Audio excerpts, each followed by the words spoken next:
haya kugeuka kuwa meupe, ndipo kuhani atamweka mahali muda wa siku 7 huyo aliye na hilo pigo. Kisha kuhani atamwangalia siku ya 7, naye akiona ya kuwa pigo limeshang'aa na pigo halikuendelea mbele katika ngozi yake, ndipo kuhani atamweka mahali muda wa siku 7 tena.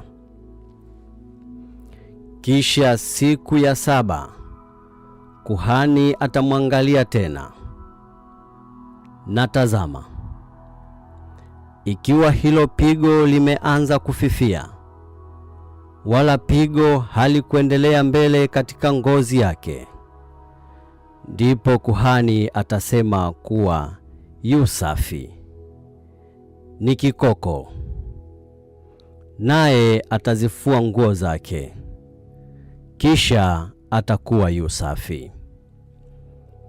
Lakini kwamba kikoko kimeenea katika ngozi yake baada ya kuonyesha nafsi yake kwa kuhani kwa kupata kutakaswa kwake, ataonyesha nafsi yake tena kwa kuhani. Na kuhani ataangalia, na tazama, ikiwa hicho kikoko kimeenea katika ngozi, ndipo kuhani atasema kuwa yu najisi, ni ukoma. Pigo la ukoma